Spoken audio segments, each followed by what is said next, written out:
আসসালামু আলাইকুম। আমেরিকা টাকার জন্য কি নাই করতে পারে।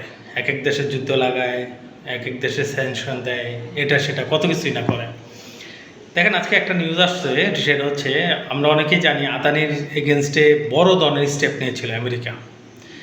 আদানির বিরুদ্ধে মামলা, আদানিকে ফ্রড হিসেবে ঘোষণা ইত্যাদি ইত্যাদি।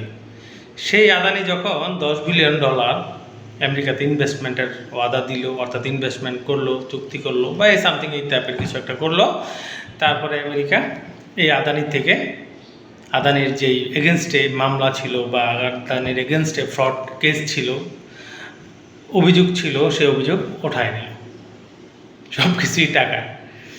আসলে যখন এই ক্যাপিটাল বা পুঁজিবাদীদের হাতে সব কিছু কন্ট্রোল থাকে না, ওই পুঁজিবাদীরা টাকার জন্য সব কিছুই করতে পারে।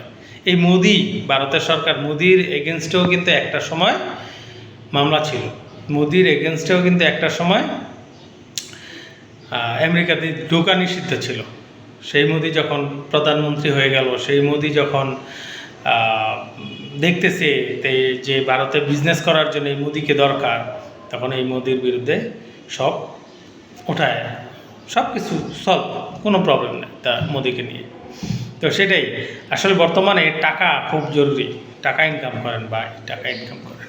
টাকা এখন অনেক জরুরি, অনেক কিছু করতে অনেক কিছু টাকা দরকার। আমরা মুসলমানরা পিছিয়ে আছি টাকা না কামানোর কারণে। আমাদের মসজিদের হুজুররা আমাদেরকে বয়ান করে, বা এত টাকা টাকা কেন করে, এত এটা করে, টাকা কি কবরে নিয়ে যাইতে পারবে না? আরে টাকা যে কতটা গুরুত্বপূর্ণ, টাকা কবরে নিয়ে যাওয়া যাবে না, কিন্তু আমাদের সাহাবিরা, আমাদের বড় বড় সাহাবি যারা একটা সময় ইসলামের শুরুর দিক দিয়ে খুব কষ্ট করেছেন, কিন্তু একটা সময় গিয়ে অনেক টাকার মালিক হয়েছেন।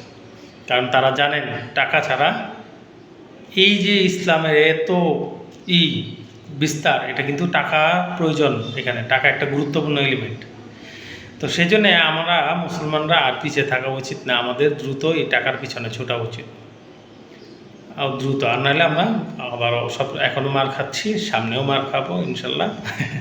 যদি এই টাকা নিয়ে কি কবরে যাবেন এই ধরনের চিন্তা ভাবনা। টাকা লাগবে, টাকা দুনিয়া কন্ট্রোল করার জন্যে, টিকে থাকার জন্যে, খারাপ থেকে নিচেকে বাঁচানোর জন্যে টাকা লাগবে।